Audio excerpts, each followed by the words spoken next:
It was the best of times and it was the worst of times. You probably recognize those lines. They're from the first sentence of Tale of Two Cities by Charles Dickens. And although Dickens was referring to events around the French Revolution, I've been feeling that it describes rather well what we're all living through now. The worst of times, obvious reasons. Some people are getting sick, some people are dying, some people are losing their jobs, and we're separated from our families and friends, but also in a way the best of times, as we learn to really maybe appreciate some of the things we previously took for granted, as we teach ourselves new skills. I know that I am, and maybe surprise ourselves by discovering that we are more adaptable than we thought. So hello everyone, thank you for tuning in. My name is Alastair, I'm a photographer. I work for Viking. I'm talking to you now from my house in the north of France, in Normandy. I live right on the edge of a little town, which really nothing much happens. On a normal day, in normal times, about 3 cars a day go past my front door. Now it's down to 1. Incidentally, this backdrop you see behind me, which is hiding my bed, because I'm in my bedroom right now, I made it myself a few years ago. It's an old piece of canvas that I dyed and then attacked with a scrubbing brush and a bucket of bleach. And I just mentioned it because I've used it in a lot of portraits over the years. There's one, maybe it's coming up on your screen now, I hope it is, of the famous opera singer, Placido Domingo, that I took a while back in Paris. Now, to be honest with you, during this time of isolation, I've hardly done any photography for myself. As the Japanese poet Basho once said on a foggy day, he said, sometimes it's great not to see Mount Fuji. And it's been kind of great for me in a way not to be taking really any photographs. I think it's good to have a break from something that you do, which gives you time to think about it. And also, the problem with this lockdown is I just didn't get enough, I didn't get enough warning of it. I'll explain. A while back, I got very excited by something called the wet plate collodion process, which was discovered by an Englishman. His name was Frederick Scott Archer, and it was in the 1850s. And basically, you take a sheet of glass like this, and you pour onto it collodion. This is called the waiter tray technique. And you pour on your collodion onto the sheet of glass. It's incredibly sticky. It usually all runs up your arm at some point. And then you take your sheet of glass and you dip it in a solution of silver nitrate. And then after a few minutes, you take it out and you put it into a dark slide like this. And then you put your dark slide into a plate camera like this. This big baby here. And you make your exposure. And once you've made your exposure, you take the dark slide out, you put the plate into the developer, and then you fix it. And if you get it right, you can end up with something that is very beautiful and unique in a way, because the way the chemicals move around the plate every time is different, and it always gives a slightly different result. The reason I'm telling you this is just because it is quite a complicated process, and I'm not very good at it, and now would have been a perfect time to improve. The problem is that it involves chemicals that have to be ordered from far away, and it takes a while for them to come, and there just wasn't enough time before everything closed down. So let's talk about photography. Well, I mentioned that if you want to send in some questions, I'll do my best to answer them at the end, or I'll answer the easy ones. And feel free to send them in, and we'll take a look at them when I've finished talking. So a question I get asked a lot is how do you get into photography? How did I become a photographer? And well, it all began with a swan. But before I get to the swan, I should point out that my first career choice wasn't to be a photographer. It was a life at sea in the Merchant Navy. I spent a lot of time on sailboats as a child. I always loved being on the water. I've always loved sailing. And so when I was 17, and looking about 12, I signed up as an apprentice navigator. And I then spent 3 years on ships like, I hope you're seeing now, like this. They were old, rusty ships. They smelled of boiled cabbage and diesel oil. There were no relaxing spa centres. There were no Manfredi's restaurants. But I loved the life and the exotic ports that we visited as we sailed our way around the world. But after a while, I realized that I really didn't have any talent for navigating, and being away for 6 months at a time was challenging. So after 3 years, I hung up my sextant, as it were, and I left. Thus, at the tender age of 20, I found myself without a job or any career prospects, which brings me back to our swan. At the time, I was living with my father, whose day job was, he was a medical practitioner, but whose real passion was water beetles. And sometimes I would accompany him on field trips in the wetlands near our home, where we lived in the southwest of England. And surprisingly, water beetles weren't something that particularly interested me, but so in a moment of boredom, I picked up my father's camera that he always took with him on his trips. And I remember it was a Canon AE1, great camera. I think they sold over 1 million. And I picked it up and I started playing around with it. It had a zoom lens on it, and I was looking through the zoom lens, and I was just looking around, and then suddenly this beautiful, graceful swan came floating down the waterway past me. And I followed it through the camera, and I zoomed in for a close-up, and then I pulled back for a wide shot.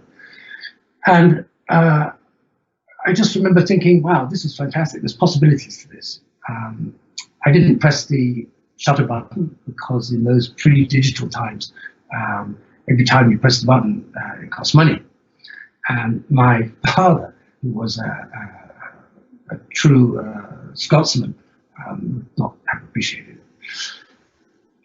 So anyway, I realized that there was something other than just the shutter clicking for me at this point. I suddenly saw the possibilities of making images.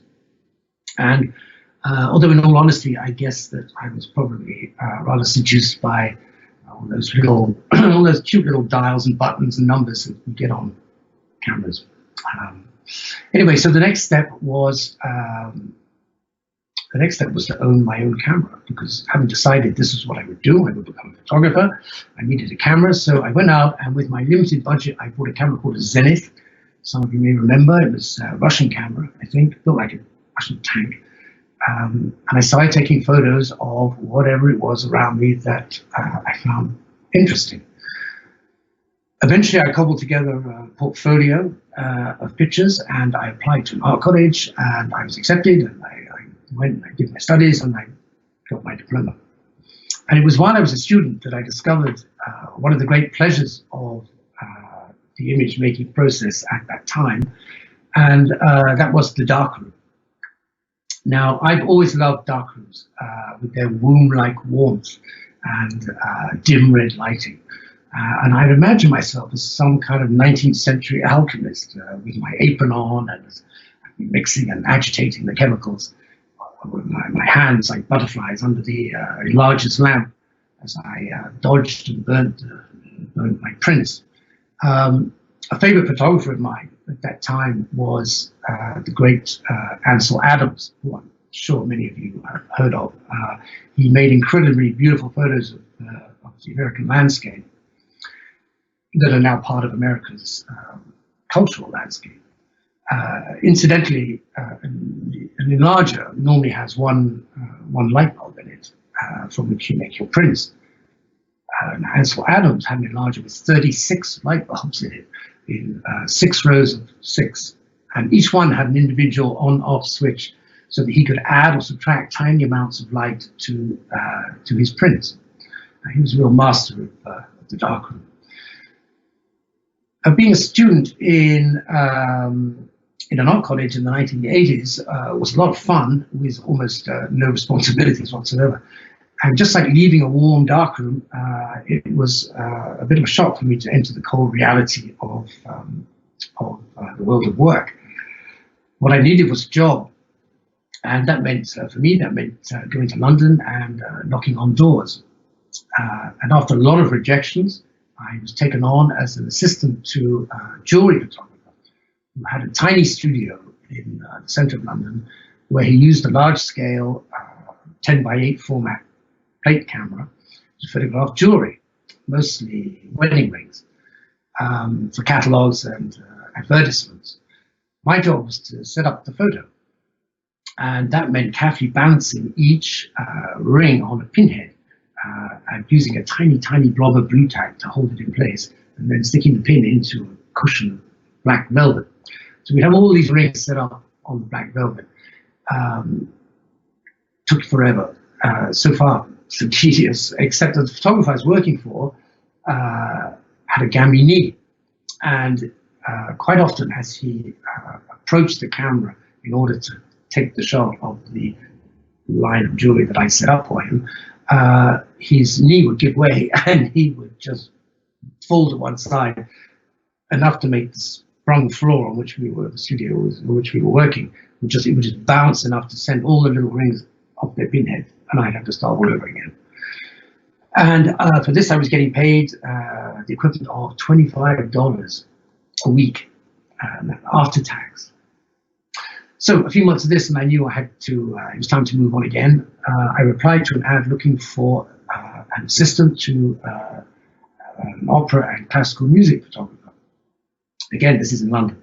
I had an interview and it went well, and I got the job. And when I started, opera to me was just something vaguely irritating that my father listened to a lot. But once I got into that world, I just really started to love it.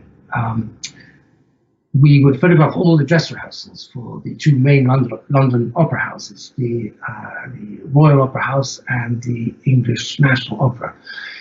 And again, just like darkrooms, these places had another worldly feel about them. There's an expression in the opera world.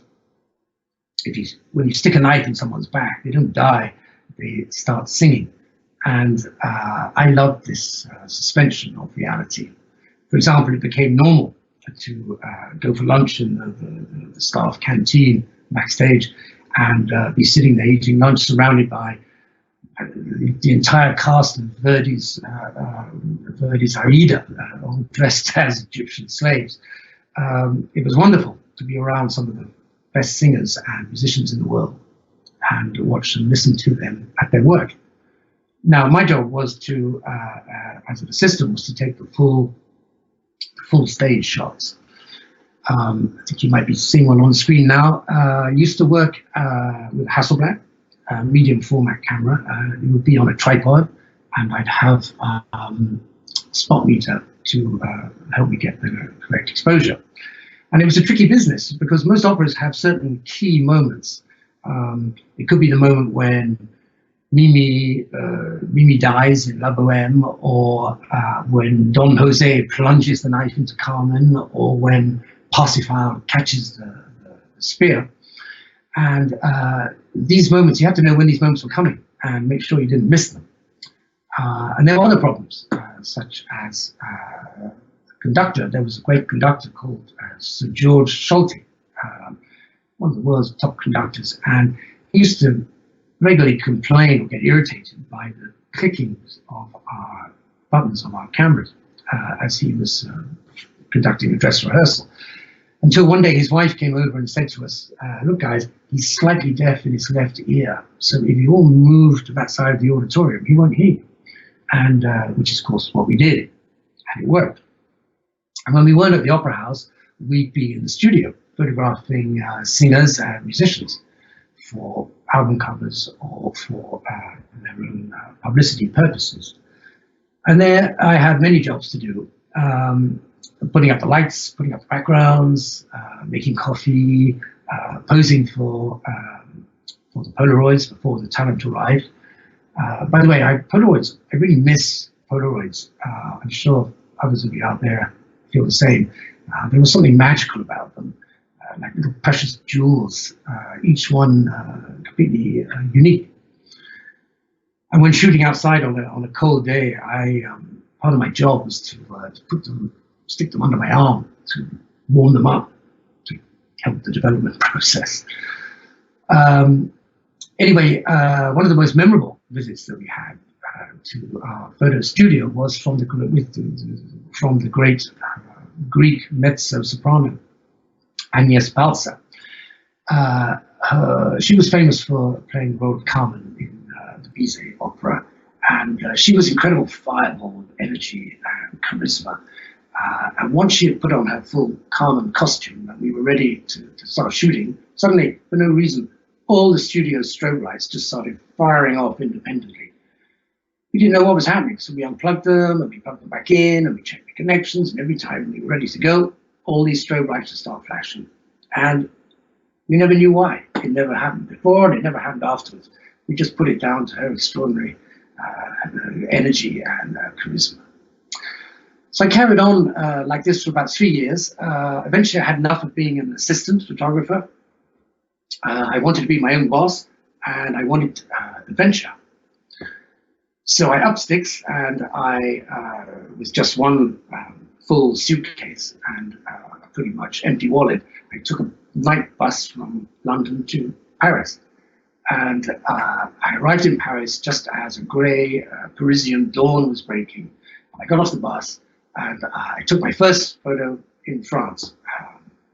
And I think you may be looking at it now. It's French legionnaires on their way to work early in the morning, going to the nearby barracks. And it's still, after all this time, a photo I like. Those beautiful, just the movement of the coats and the intensity of you just feel the intensity of the focus of their conversation and their purpose. Anyway, still a photo I'm pleased with, and it was a good omen for what turned out to be a long time, longer than I thought, living in this country, in France. Back in Britain, it's 1987, and Thatcherism is in full flow. The economy is going great. More and more of the British middle classes are taking holidays in France and buying second homes in France and drinking French wine and cooking French food. Basically, all things French suddenly became extremely popular, especially in the lifestyle magazines of the media. And there was I, a fledgling photographer living in Paris and looking for work. So I telephoned around all the picture desks of the big London national newspapers, and generally let it be known that I was a gun for hire. And sure enough, one day, out of the blue, my phone rang, and it was the London Sunday Times, no less. And they were asking if I was available to go and do a job the next day. Was I available? Yeah. It was a strange commission they gave me. At the time, French cinemas were starting to roll out something called cinema for the blind. What this meant was that visually impaired people could go to the cinema and wear headphones, and an audio commentary would describe to them what was happening on the screen. There was no dialogue. The Sunday Times decided to send out to Paris the head of the Royal National Institute for the Blind to test out this system and see how effective it was. And my job was to come up with an image that the paper could use to illustrate this. Not so easy. So we hired a small screening room in Paris to show the film in. I think it was Indiana Jones was the movie that was showing. And I just sat there getting more and more nervous about how on earth I was going to photograph this. You see, this job was a big break for me, and I really didn't want to mess it up. So, like most photos that we see in the news, I knew that I was going to have to really just set this up at the end. So when the film ended, I decided to pose our tester from the Institute on the stage and then have the film projected behind him. But because the room we were in was so dark, I had to use flash to light the man's face, and then use a long enough shutter exposure in order to allow in the film projecting on the screen behind him. Now, you remember this was pre-digital times, so there was no question of taking test after test after test just to see, just to work things out. So I took my pictures, and as the newspaper didn't want anything to happen to our tester on his way home to, our visually impaired tester on his way home to London, I was asked to fly with him, and I did. I flew back with him into London City Airport. And I was met by a car, and the car took me into the bowels of News International, where the paper was printed. And once I was there, I was asked to go down to the dark rooms and to develop my films and to make some 10x8 prints, which I did. And I managed not to mess it up. And like a proud schoolboy, I went up to see the picture editor with a tray of wet prints and showed him. And now, I admit it's not a particularly great photo, but he was happy. Well, happy. He gave a nod while he was on the phone, put it that way. But that was enough for me. And 2 days later, with me back in Paris, now back in Paris, I think I must have been the first person to buy a copy of the newspaper that morning. I think, in fact, I think I bought all the copies. Sorry, my phone. I think I bought all the copies of the newspaper that morning. This was a paper that sold 3 million copies plus all around the world. So for me, this was definitely a break. And this was also when I got my first taste of something I've always liked about working for newspapers, particularly daily newspapers, the immediacy of it. What I mean by that, I mean that regularly in the following years, I would be taking a picture somewhere in France at 5 o'clock in the evening, and then the next morning, millions of people would be looking at it over their breakfast tables. And I loved the thought of that.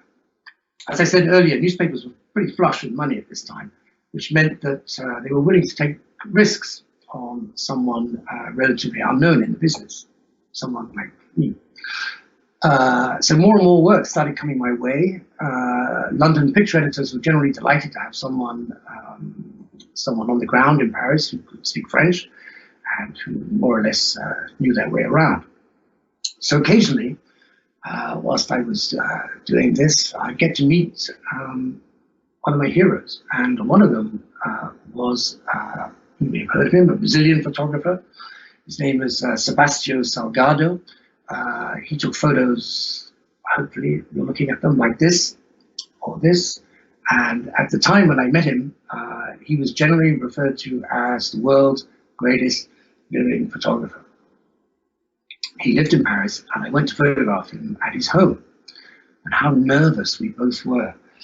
I was completely intimidated by this man's reputation, and he hated being photographed. And had the expression of a man about to undergo root canal treatment. Somehow we got through it, and then I put the cameras away, and we spent a wonderful hour talking. He introduced me to his wife, he showed me his latest work, and he gave me a tour of his magnificent darkrooms. Well, then there was the great Russian cellist and conductor, Rostropovich. The London Times called me and asked if I'd go to his Parisian apartment and take a photo to coincide with his 75th birthday. Once again, I found myself nervously ringing a doorbell, and this time it was answered by a tiny little wrinkled babushka who ushered me into a salon to await the maestro. And eventually the great man swept into the room and carrying his cello, and sat down to wait whilst I set up my strobe lights. So after a while, he got bored waiting, and he started to play. And I don't remember what he was playing, but I do remember thinking what a great privilege this was. Here was I alone, an audience of one, listening to this amazing cellist just playing, and that was a wonderful moment. Now, I got my lights set up, and before I started taking photos, I needed to use the flash meter and get an exposure. And when you use a flash reader, you normally just go right up close to the person, put it by their face, and measure the light coming from your strobes. So I did this, and I was so close to him that I could smell his aftershave. And he had this amazingly gorgeous, deep, leathery Russian scent, like a Cossack saddle. Not that I make a habit of smelling Cossack saddles, but you get the idea. And it was just wonderful. And I was sort of too nervous to even ask him what the name of it was. And for years afterwards, I thought, I'm going to phone his agent and find out. And I never did. And I still think about it sometimes when I'm shaving in the morning. A lot of the time, though, things didn't go at all as planned. In fact, most of the time, things didn't go at all as planned. This is a photo of a jazz musician, an Australian musician, David Lewis. An Australian magazine had asked me to photograph him for an interview they were running. And I thought it'd be great to photograph him on the rooftops of Montmartre and have him playing as if he was playing to the whole city. So I found a suitable building where we could access, and I met up with him, and we went up 5, 6 flights of stairs, and then a ladder. There's a fire ladder out onto the roof, and David started playing his trumpet, and I started taking pictures. So far, so good. Except that from the street level, all you could see was a man standing alone on a roof playing a trumpet. The people down below couldn't see me taking the photographs. And so after about 20 minutes or so, the skylights all around us suddenly popped open, and firemen started appearing, asking what on earth was going on. And apparently someone on the ground thought my musician was about to commit suicide and was playing a last tune before jumping off. And they called the emergency services. And all the firemen thought this was incredibly funny. And they let us carry on a bit before escorting us off the roof. Now, one of the skills that a press photographer needs is ability to adapt quickly to changing situations. Things are rarely ideal. The Sunday Times sent me to photograph one of Shakespeare's plays that was playing in the Parisian theatre. It was Titus Andronicus. Now, the theatre press office, they knew I was coming, but they would only allow me to stand at the very back of the auditorium, a long way from the stage. And they argued that the noise of my clicking camera would disturb the other theatregoers. And whilst I totally got that, I also knew that from that position, I wasn't really going to get much of a picture. But I dutifully stood in my place, and whilst I was there, I noticed that there was an empty box 2 tiers up, right down the front of the auditorium, and best of all, overlooking the stage. So when the interval came, I sneaked up the back stairs and literally crawled on my hands and knees into the box. And then once the second act had started, I just put my camera over the top of the ledge, and I was able to photograph the action on the stage. Now, Titus Andronicus is one of Shakespeare's bloodiest and most violent plays. It's set in Roman times. And basically, everybody ends up killing everybody else. And at the end, one character is ordered to be buried up to his neck in sand and left to die of thirst and starvation. And now this moment only lasted on the stage for literally 3 seconds, and before the curtain came down. And I had just enough time to take a couple of frames, and I think you had them on the screen. It works. I was very happy. It's as a newspaper image, it's great. Why? Because it grabs your attention and it pushes you to read the article that was underneath it. Sometimes I'd be asked to do what is called doorstepping, and I never really liked doing this. Doorstepping is when you turn up outside someone's house without any warning. And there could be many reasons for this. It's the person inside might be hiding from something, involved in some sexual scandal or other, or political scandal, or some tragedy or other. Most of the time, the reaction is shock that you're there at all, followed by either a door being slammed in your face, or a reluctant agreement to talk to you. And this was the case with the Concorde crash, which happened on the 25th of July in the year 2000. And obviously, the actual event of the crash had been massively covered by the press all around the world. But it's often the stories of individuals who are caught up in events that bring home the reality of a tragedy.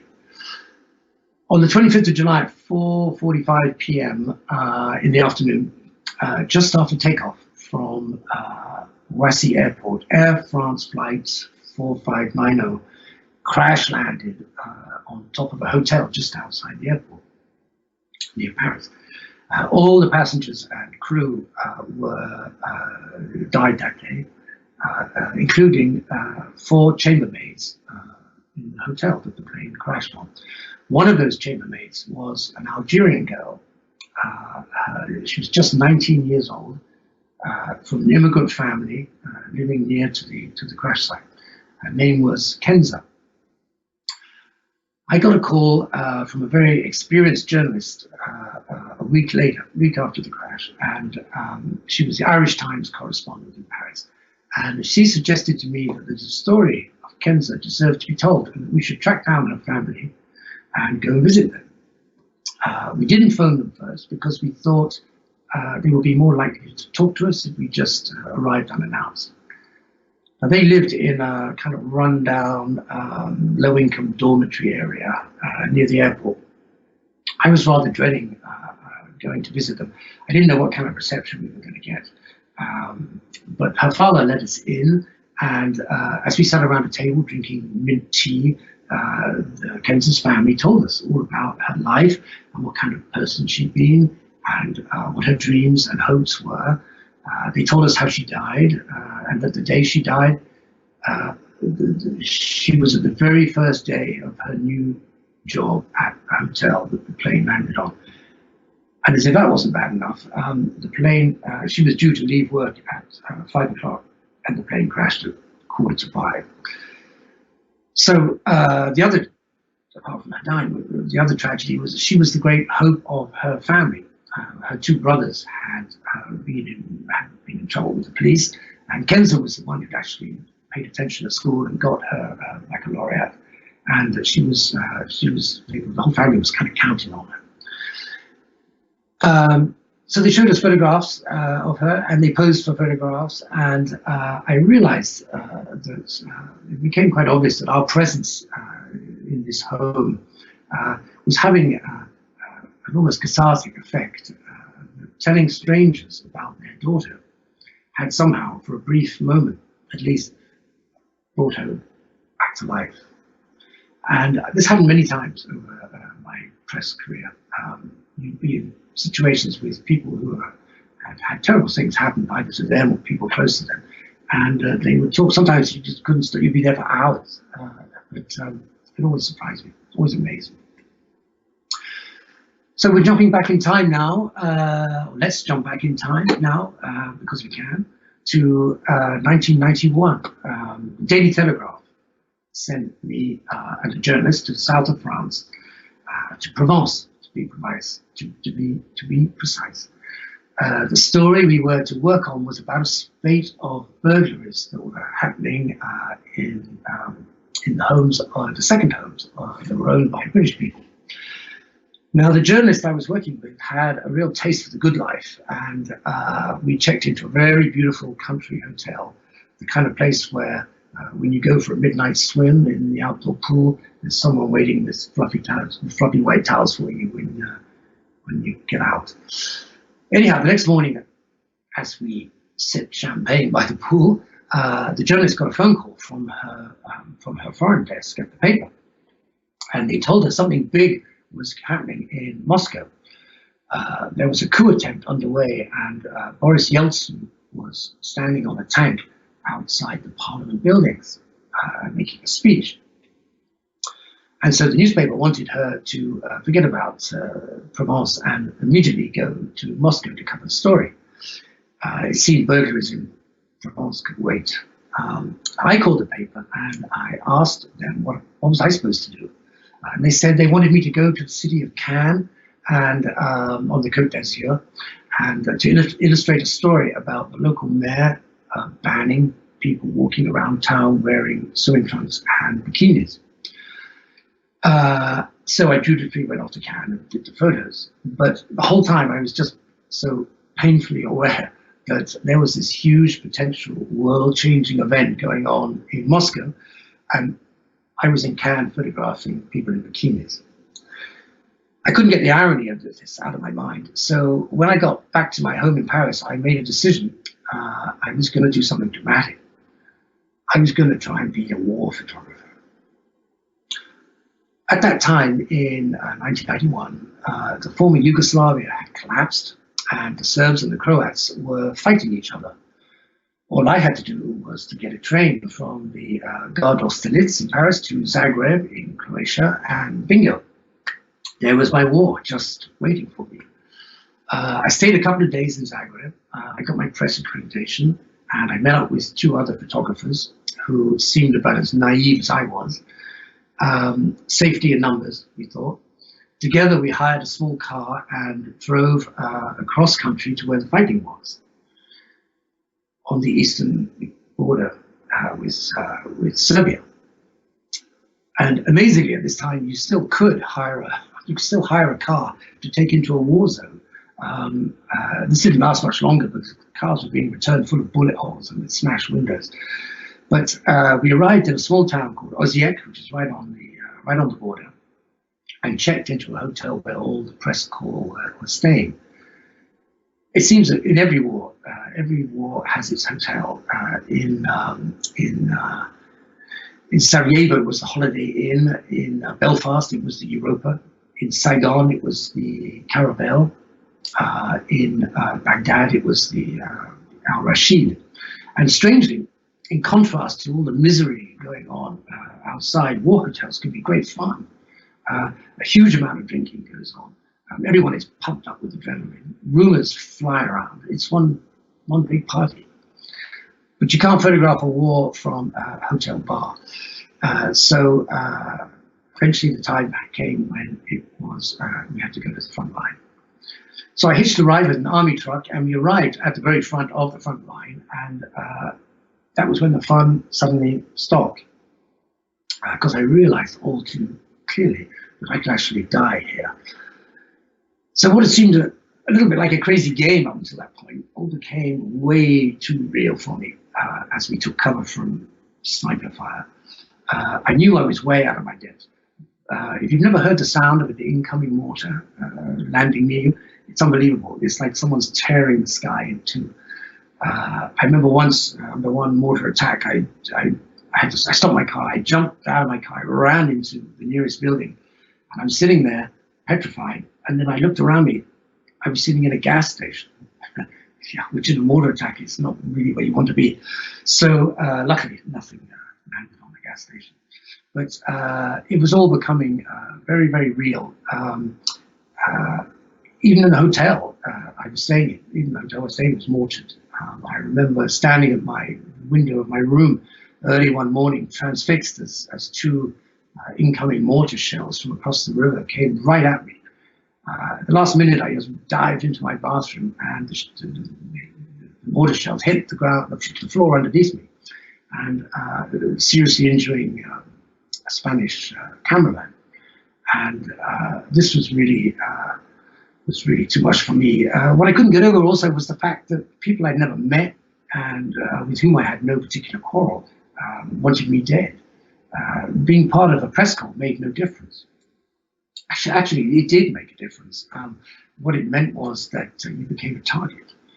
So we learned pretty quickly to tear off the press stickers we had on our backs and on our cars. And as for the photography, you asked me, well, really, it was almost non-existent for me. I was either too scared or too ashamed to take pictures. After months of this, it was too much. This wasn't my war, and I really didn't particularly want to die in it. So I took a train back to Paris, and suddenly the idea of photographing people in bikinis in Cannes didn't seem quite so bad after all. So back in Paris, and having understood that I would never make a great war photographer, or even a mediocre one, I resumed where I'd left off. And these were good years with travel and some exciting commissions, and some very unusual people. Here's a picture of Jeff Koons, contemporary American artist. He actually sold a sculpture in May of last year for $91 million. And his Italian wife, Cicciolina, an Italian politician and porn star. Yeah, you couldn't make it up, could you? When they married, she couldn't speak a word of English, and he couldn't speak a word of Italian. So they had to have a translator with them permanently. And unsurprisingly now, they are divorced. Then there was the inimitable Julio Iglesias. He's probably sold more records around the world than anyone. Who I photographed in a Paris hotel. I can't remember why I was sent to photograph him. I think he must have been promoting something, an album or something. But I do remember this enormous entourage that he had around him. And one of his PR people actually came up to me and said, just before I started shooting, said that I wasn't allowed to use a lens with a focal length of less than 80 millimeter. And I had to always be a minimum of 12 feet away from Senor Julio. Whatever. I don't know, at one point, for reasons I don't know, he suddenly grabbed a cushion and began biting it. And I don't know what that was about. It wasn't a very satisfactory shoot, with all the people in the room standing behind me, and Julio refusing to sit still and hitting on all the ladies, as he does. Much more fun was the delightful Charlotte Rampling. She and I both arrived for our meeting at the Ritz Hotel on time, but the journalist, actually a famous war correspondent, was late. Now, sometimes I used to take my dog, Watson, along on shoots as a kind of icebreaker, and I had him with me this time. And whilst we were waiting, Miss Rampling offered to take him for a little walk. And I was watching this, I just couldn't believe it. Here was an A-list star like Charlotte Rampling walking my dog around in front of the Paris Ritz. Another A-lister I photographed this time was Kristen Scott Thomas. I was thrilled to be asked to do this, but I was only given 24 hours notice by my newspaper to do it, which meant I had to find a studio, and I had to book an assistant, I had to hire the lights, I had to get the makeup, I had to get hair people. And I didn't want a normal, nice, clean, white wall studio. I wanted something with wooden floorboards, peeling paint, and lots of character. So somehow I pulled it together. I found an old warehouse which felt great, looked great to me. And when Scott Thomas arrived, I could see she was into it too. She liked it. So she's a bit of a diva, actually. She's quite bossy, but very professional, as you would expect. And although she did ask to meet up with me 2 days later so she could go through all the pictures and take out everything she didn't like before I sent them to the newspaper. Noblesse oblige. Anyway, it was a great photo session, and it ran big in the Sunday Times magazine.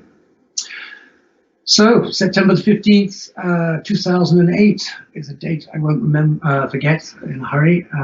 It was the day that Lehman Brothers, the investment bank, filed for bankruptcy, the largest bankruptcy in US history. And although this didn't affect me directly, the ripples of the financial crash and a downturn in the world economy meant that a lot of people were tightening their belts, newspapers included. Also, by now, digital photography had completely taken over. In the days of film, getting a photo sharp, in focus, and correctly exposed took a certain amount of skill and knowledge. With digital, it all became so much easier. Image processing was quick and relatively easy. No need for darkrooms now, all those smelly chemicals. The darkroom was now the computer screen in front of you. So it seemed anybody with a camera could and often did call themselves a photographer. Advertising, which is the lifeblood of newspapers, was moving away to the internet. People just weren't buying newspapers like they had been.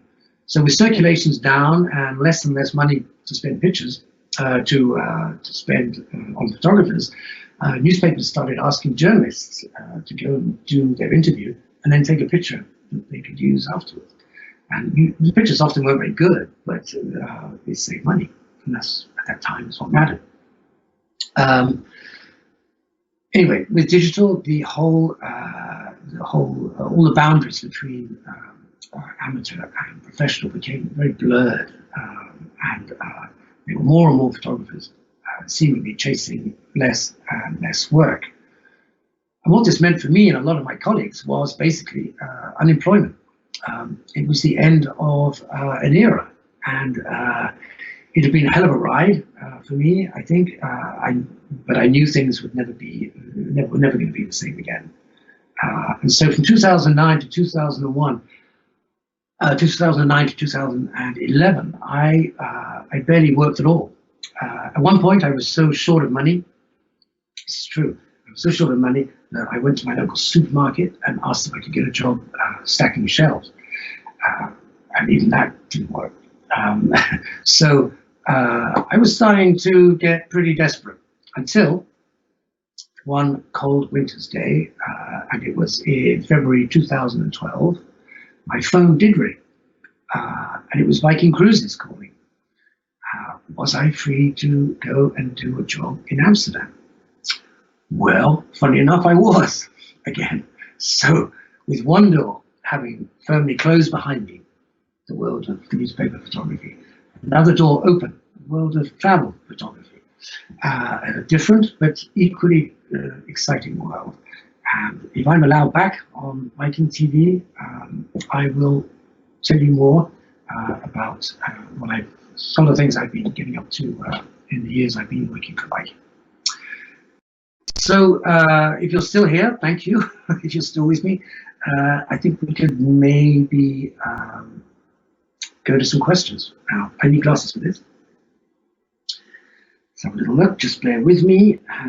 Refresh the page. Okay, got a question here from Ricky in Basel. Hi, Ricky. Hi, Alastair. Lovely to see you. What has been your most career-defining assignment? Ricky. Okay, two things come to mind. When I was working, towards the end of that time, the time when I was working in the newspaper business, I was sent to take a photograph of an Aboriginal artist on the roof of the Australian Embassy in Paris. And the reason I was sent to take his photograph was because there was a new museum opening. There was Jacques Chirac, the French president. This was his new baby. He'd opened this museum, and it was a museum of indigenous art. And a lot of Aboriginal artists had been invited over to produce work for the museum. And the gentleman that I was asked to photograph was probably the most famous of those artists. So I did the picture, and this picture ended up as a front cover of Time magazine. Yeah, and so I was pretty pleased with that. And you know, when you have a front cover of Time magazine, it's a little like walking into a bar with a penguin. You know, it kind of gets you noticed. And I was on my website, and what I referred to there, that phone call from Viking, who were looking for a photographer to go to Amsterdam. I think they looked at my website and they'd seen that picture, and you know, who's going to argue with a man who's got a front cover of Time magazine? So that was pretty career defining. I guess another one I would mention would be when the ocean ship started with Viking. Karina Hagen suggested that the two of us go on a hike across the Finse Plateau in Norway with fins at the door. And this was just a great idea on her part, because I took a lot. It was a 3 or 4 day hike, and I took an awful lot of photos. And a lot of those photos, for those of you who have traveled on the ocean ships, a lot of them have ended up there, and they've been used in all kinds of brochures and catalogs. And really, we got a lot of mileage out of those 3 or 4 days. So that was kind of career defining too, I guess. So there we go. What have we got? So look here. Question from Charles in Madison. Charles, hi Charles. War photographer Robert Capa famously said, "If your pictures aren't good enough, you're not close enough." Do you have any such morsels to share with novice photographers? No, not really, Charles. Let me think. Cartier-Bresson said, he said, your first 10,000 pictures will be your worst. And that's true. In other words, and he's right, that if you want to be good at something, you've got to stick at it. Don't expect to be great right away. It takes patience, it takes time, and it takes 10,000 pictures in his case. And what a great photographer he was. So there you go, Charles. What else have we got?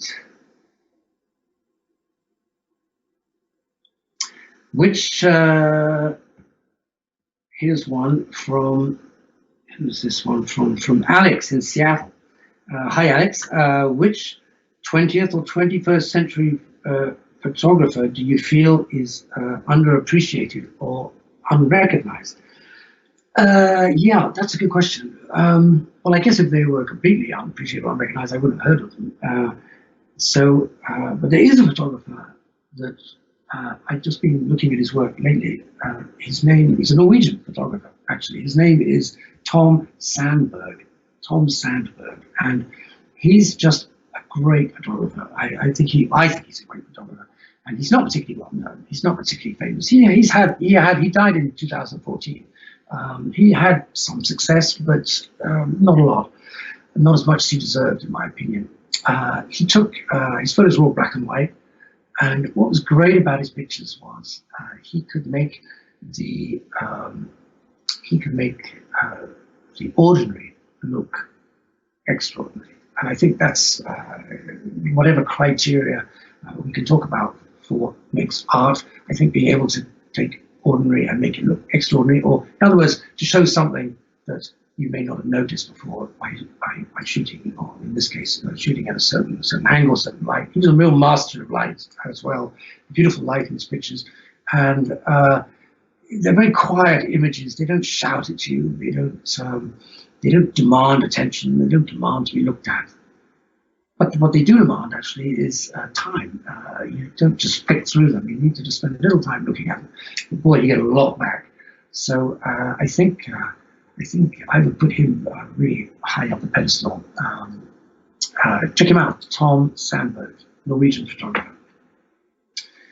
What else have we got here? Let me just refresh the page.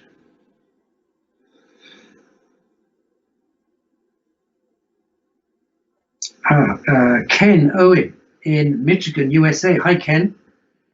Thank you for watching. What is it about the collodion process that attracts you, or that attracted you, more than traditional black and white film photography? That's a great question, Ken. I tell you what attracts me about it, and that is, it's in a way, it's my own personal reaction to this rather antiseptic world of digital photography. I grew up in a time when photography was all about getting your hands wet and smelly, and photography was really, it was as much a craft as it were as it was anything else. And now all of that's gone, and I'm kind of, in many ways, thankful that I was born at a time when I knew an analog world, because if you've never known that, if all you've grown up with is digital, I think you have a very different and far less appreciative approach to photography. So what, particularly about the collodion process, well, to me, this was that you're going even one step further than traditional black and white photography. This was, you're reducing everything down to its absolute basics. You have the lens, and you have a light sensitive piece of glass or tin or paper or whatever, and you're just putting the two in connection, and you're making images out of that, and that's about as pure as it gets. I mean, you could go a little further, I guess, and make a pinhole camera where you just do away with the lens altogether. But I kind of like to have an image that's vaguely in focus. So also, the lovely thing, the really lovely thing about the collodion process is, as I said earlier on, every print, every image is unique, because with all this dipping of chemicals and the way that, because you're shooting when the chemicals are still wet in the dark side, they move in different ways, these chemicals. And what I'm trying to say in a long roundabout way is that there are no two results that are identical. And so everyone is individual. And I love, in a world of mass production, having something that is individual, a bit like Polaroids. I think gives it, to me, great value, and makes it rather precious. Also, the other thing about collodion process, or any of these ancient processes, is that they take a lot of time. I mean, when I was shooting wet plates in Norway, if I got one picture a day that was okay, I'd be happy with it. I'd be very happy if I got one picture a day. I'd maybe shoot 3 or 4, 2 in the morning, 2 in the afternoon. So it takes time, and when something takes time, you tend to think about it more and reflect on it. So there you go. That's kind of more or less why I was attracted to collodion process.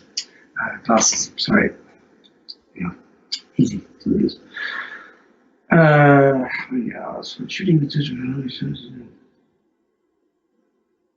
Okay, Howard Burke in the States, VA. When shooting with a digital camera, how many shots do you take to get the one you select to use?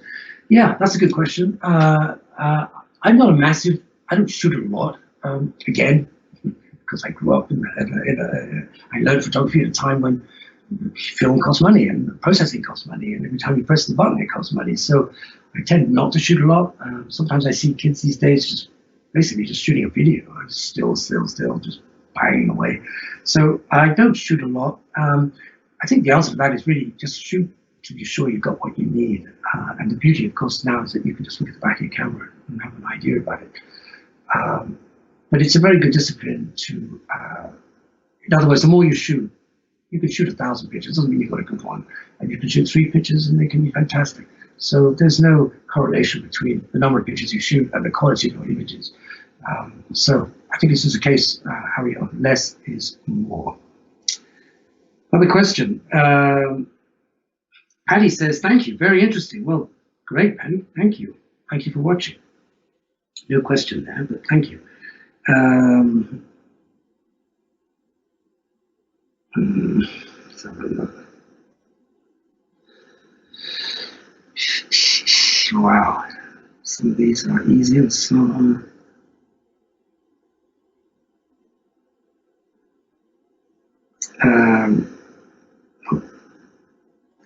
here's one from Lenny in Oslo. Hi, Lenny. She says, fantastic.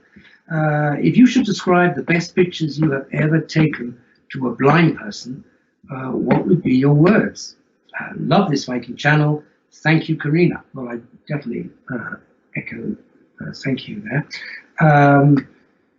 If you should describe the best pictures you have ever taken to a blind person, what would be your words? Wow.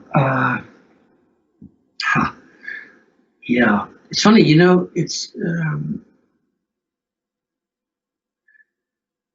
I think in many ways that the pictures I remember more are not the ones I really like. It's the ones I missed. It's the ones I didn't get. Those are the ones that stick with me more. The ones I didn't get because I was in the wrong place, or I didn't move quick enough, or because I'm just looking the other direction or something. I was once in a shipyard in Romania, and it was the keel laying, and there was this huge plate of steel being taken in on a gantry into the shipyard, and there was a moment when you had the guys who were taking off the whatever attached the crane to the steel plate, and it was all shot against a sort of very bright background, and it just looked. I was standing looking at it, and it just looked amazing. But in order to take it, I needed to go to another position and climb up the ladder, and I was too late and I missed it. And it's pictures like that, pictures I didn't get, that tend to stick in my mind.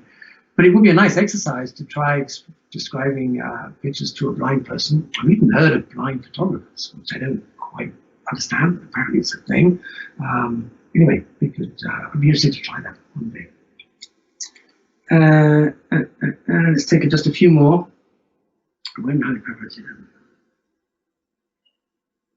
Okay, Bill. Bill in Ontario, Canada. Hi, Bill.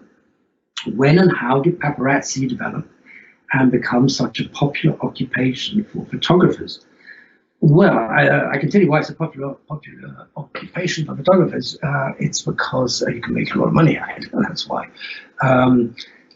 I think, in fact, I go further and say that there's really, there's old school paparazzi and there's new school paparazzi. Now, old school paparazzi were, in fact, you would never know that they were taking your picture. A friend of mine, a French guy who works in New York now, he's one of these guys. And he's a really nice guy. And he would just say to me, yeah, they never know I'm taking their picture. They just feel a slight breeze on their cheek. He was very different from the kind of paparazzi you get now, which is really, I mean, I see it on TV and it's bordering on assault. I mean, it's just stick a camera in the face and shoot.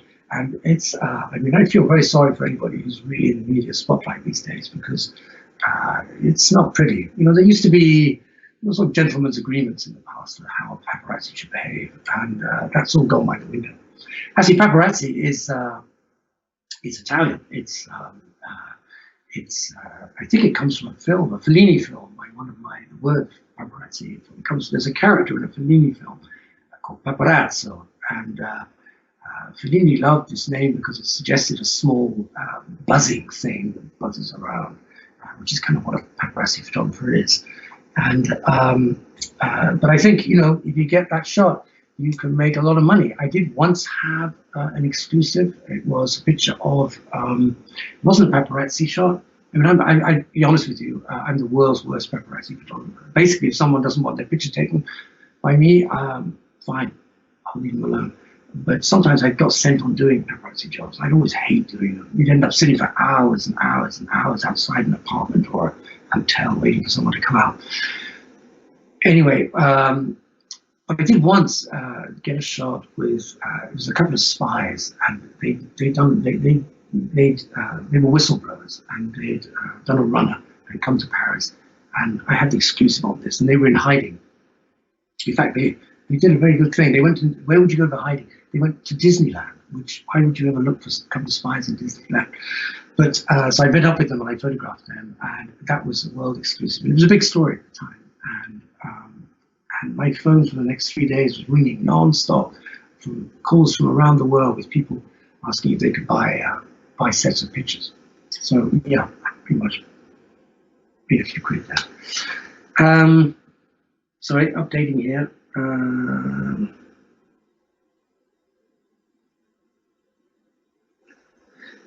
Just bear with me.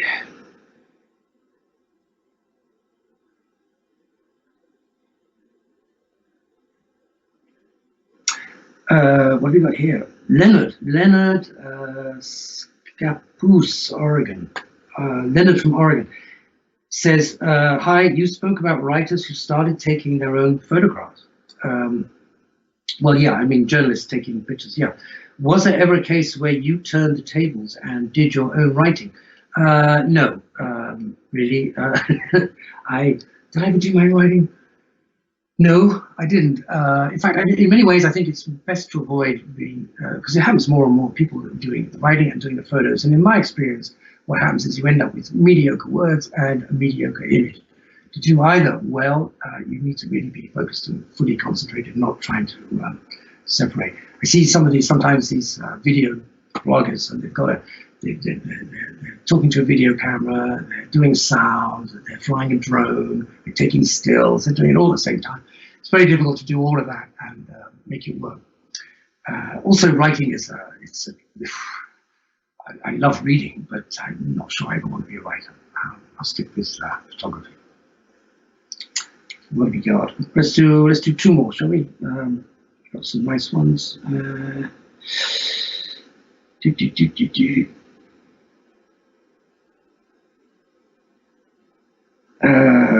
can we see more? Where can we see more of your photographs? Says Joseph in New York. We love listening to your stories. Would love to see more of your art. Wow, Joseph, thanks for that question. That's a lovely question. And yeah, I'd love to see more of my art as well. I mean, see it out there, because to be honest, if it's just sitting in my studio, it's not really it's not doing what it's meant to do, which is basically to communicate something to somebody. So there's a lot of pictures on the ships. I'm hoping there'll be more. I think I just did a lot of pictures, I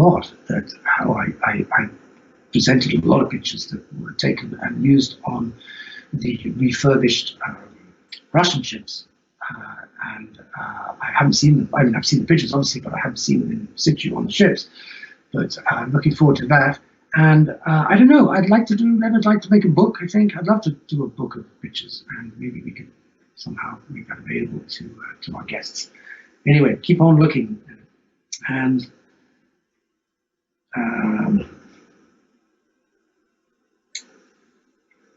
oh, Dee, hi, a little shout out to Dee. It's not a question, but it's always lovely to hear from her. Oh, here we are, yes.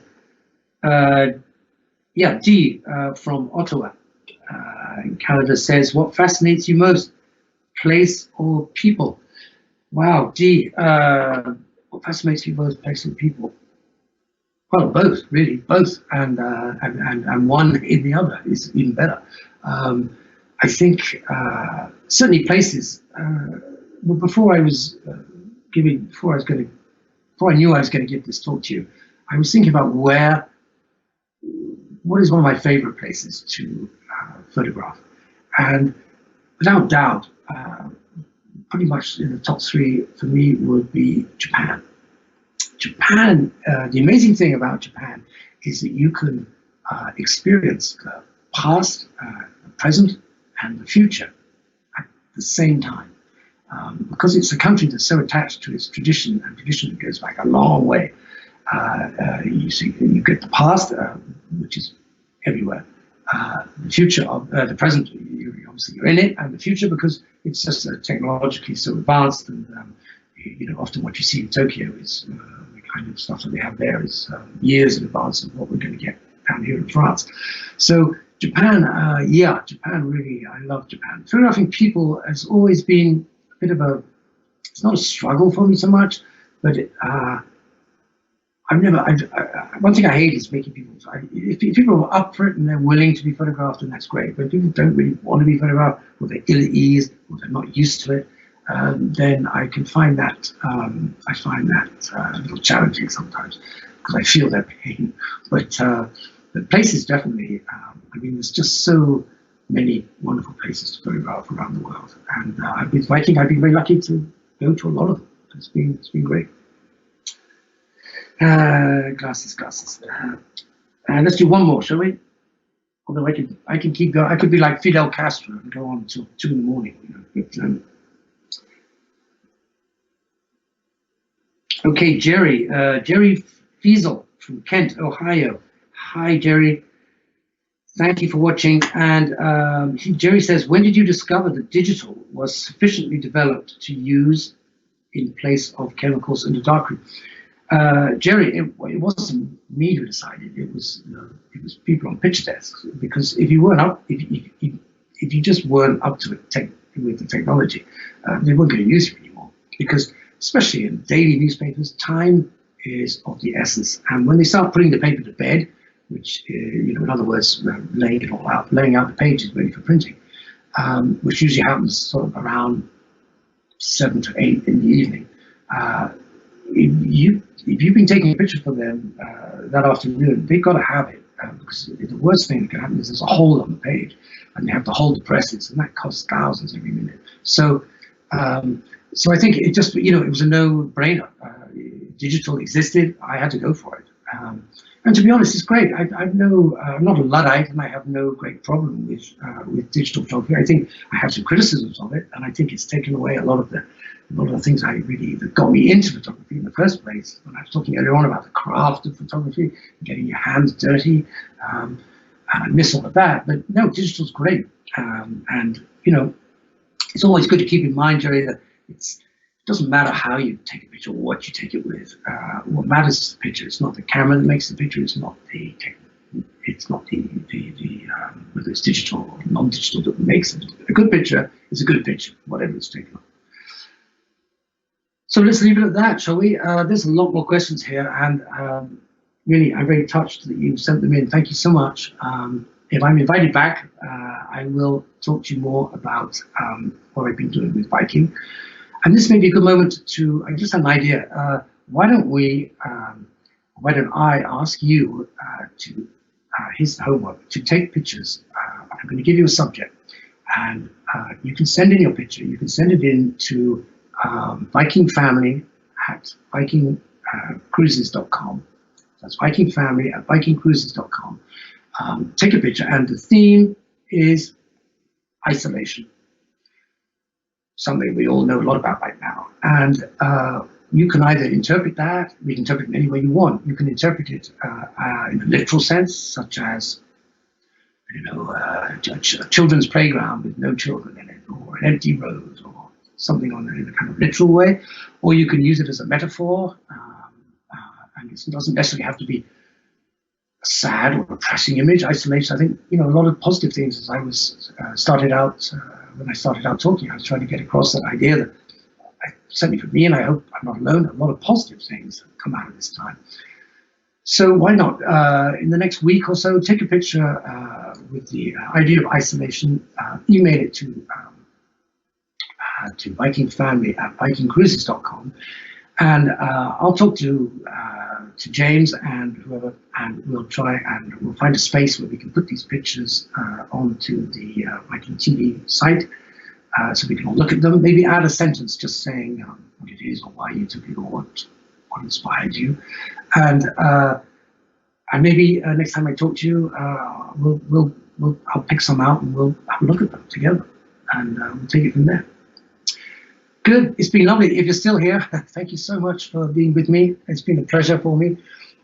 Stay safe, stay smart, and I wish you good night.